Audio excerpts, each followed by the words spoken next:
Hi, this is Merlin. I'm just gonna talk about what I learned today. Like, wait, hold on. I'm just gonna open my Obsidian page. I don't wanna like blame a lot of things, but um, I really have like the reason I'm late is because I was really tired. I know I'm a student, but I'm also trying to run like start a business. So we are making service. So every day like I sleep on my uh in my school like 3 days, like almost like 6 days in 1 week. So one day, but another one day, I but single day I went to I go to my apartment to rest because I need full rest. And I when I wake up like morning to noon, I I do my service. And if it is like after 12 a.m., I I doing my side project, which is making a database using Electron app. I'm implementing the algorithm. So whatever. So I was I was really tired. So. My today the main topic is I think it's really kind of really good to refresh my knowledge, or so the bundler thing. So I'm just gonna try to explain the bundler and what is really bundler. If you're a front-end engineer, you're gonna use some kind of library, like some kind of JavaScript library or framework, which is called React or Next.js or Vue, but whatever stuff. But inside in this huge library or framework, there is such a thing as the bundler.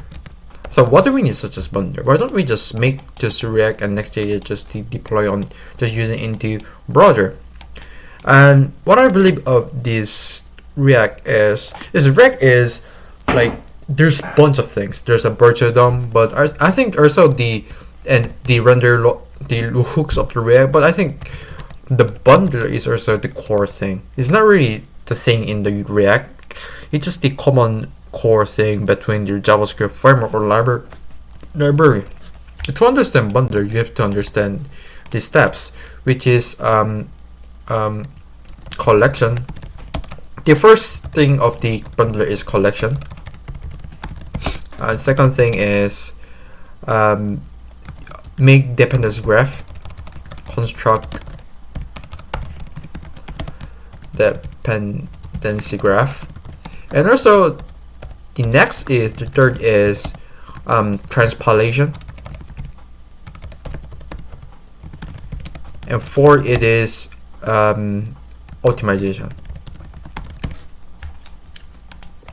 The first thing you have to understand is collection. So what do you mean collection? Collection is basically collects the all necessary modules. It is really kind of valid into it, even in the kernel, and a lot of software engineering, not instead of just the web engineering, web framework, web development. So example, this is your root root module, and there's a bunch of thing JavaScript or TypeScript module. And to make some single JavaScript, you have to collect into for JavaScript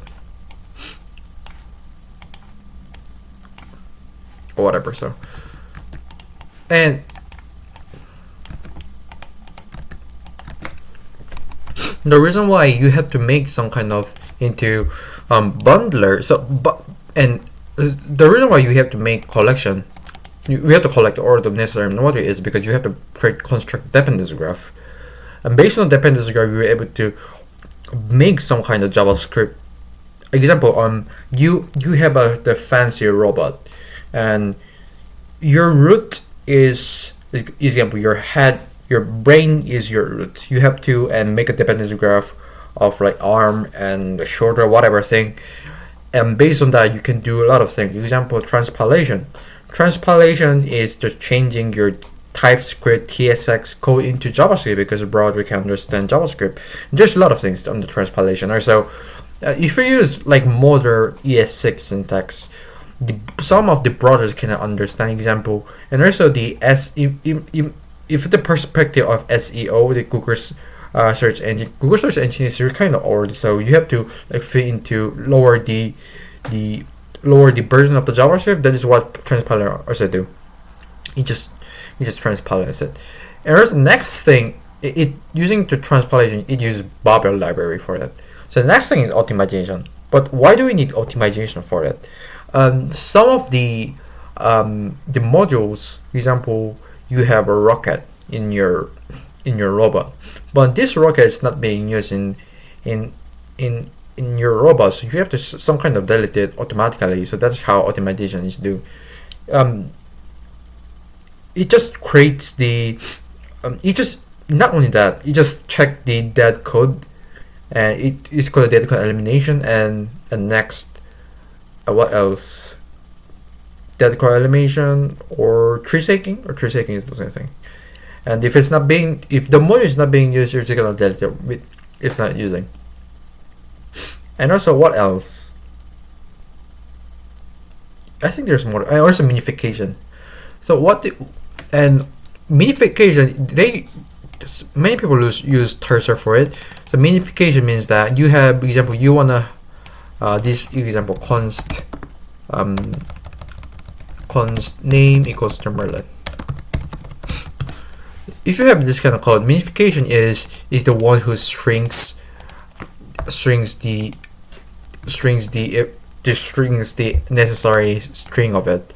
So it really strings of it. If you look at how your compiled JavaScript looks like, it's just really short and it's not easy to say. That's why, because we are using Cursor for minification. Minification is just the deleting unnecessary space in your string, and also the reason why we use, when you're trying to compile something, there is CSS called css.map, what and those kind of things, and J is .map, and this map is for the source map. And what it does is, if there's something wrong with your CSS or JavaScript file, it is the one who tracks the line of the code that is wrong. Because we already did the minification, the file, the string that we just made into our local isn't same as what browser got. So we have to use source map to track if this string code is equal to your target file. So that is why source map is important. And I think there's more of it. And I think minification or like tree shaking and those kind of thing is, and that's also if done. Moreover, after you do the optimization, you can also do the hashing. So based on the content, like minification or tree shaking, you have to hash the file name based on the contents. So based on that, the browser can validate, cannot really automatically rewrite the cache that already been, because the hash is already made it, so it does not have some kind of issue of cache trying to do the cache invalidation or those kind of things. So this is it. Have a nice day. See you next time. Bye bye.